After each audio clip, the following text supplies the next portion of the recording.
up? How tough was it out there today? Obviously, we got off to a really, really good start. First 2 drives, put 14 points up really quickly, which makes us even more frustrating.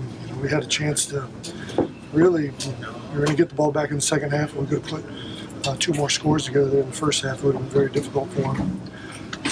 Great job by our defense. We just sustained it offensively, and we stalled out really after the opening quarter of the game. Were there times when there's confusion in the offense because it didn't seem like certain personnel didn't know where they were going, and a couple times the timeouts had to be called?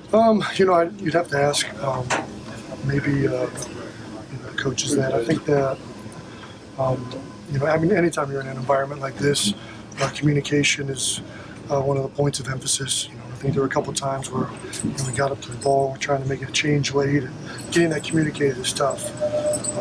But you're also trying to get into the best play possible, and that's where this home field advantage makes a big difference, obviously. But no excuses. I think for the most part we handled that decently. Could have done better, but I don't think that was the main reason why we lost. You guys have been here before earlier this season. How much was the noise a factor for you guys in terms of continuity and rhythm?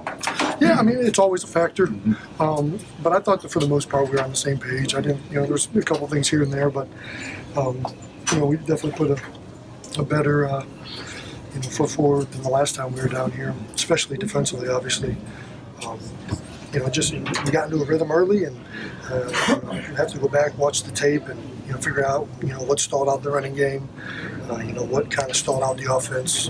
That was very frustrating, to say the least. We were in a really, really good position early on in that game, and that's all you can ask for as an away team. I believe after the Bears game that you had told Nick Foles that, hey, if this is the end, it's been a pleasure playing with you. What do you say to Nick after this game? Same thing. I love and respect that guy so much. And it's not just him, it's all the guys that have been on the team this year. We've had a great group of guys, just like we did last year. Great coaches. And Nick's a guy that I've been fortunate enough to play a number of years in this NFL with the Philadelphia Eagles. Been in some really big games, and that's a guy that one of the guys that you always remember, and wanted to make sure that talk to him, and he knew that, which I think he does. Jason saw you and a bunch of guys go up to Alshon after that last night. What do you say to him? Well, first I was making sure he wasn't hurt, because he was kind of lying down. I had a feeling it wasn't hurt and just frustrated. It's when you put yourself in that position, you can't continually put yourself in a position like that at the end of the game and continue to expect to come out on top. And we shouldn't have been in that position to begin with. The offense would have kept being consistent and really just scoring through the rest of the game. It would have been a much different situation there at the end. And I'm sure he'll beat himself up over that. But the reality is everybody had the stakes throughout the whole game, and that's not the one that cost us the game. There's a multiplicity of things that cost us that game. Jason, what do you think you're... Sorry. What's up? Sorry. I don't know what I'm answering. There was a report about you considering retirement. Really? I didn't hear this. You didn't hear this? No. Okay. What are your thoughts? What do you think? Is that true? Well, I'll say this. I don't want to make a habit of, addressing all the random reports that get out.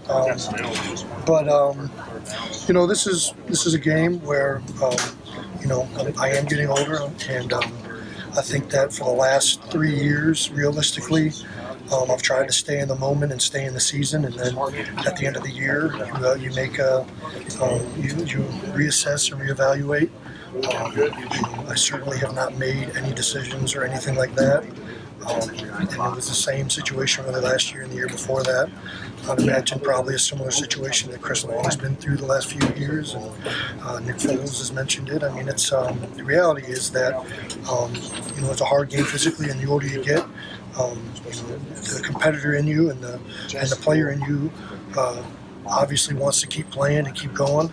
And through the rigors of the season, my family and friends are certainly taking the brunt of all the positives and negatives going on. So, I can't really stress that I have not made a decision to retire at all. And this is a season-by-season basis thing that will probably continue to happen for the rest of my career. It's fresh, obviously, but what do you think your lasting memory of this season will be? Resilient group.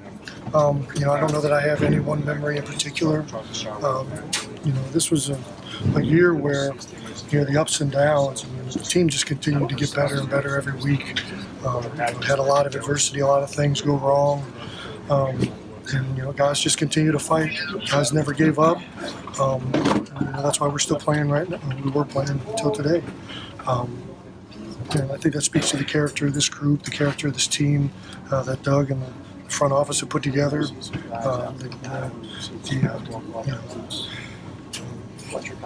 I guess that's probably the biggest thing. Yeah. So Jason, you're not considering retirement. Well, you haven't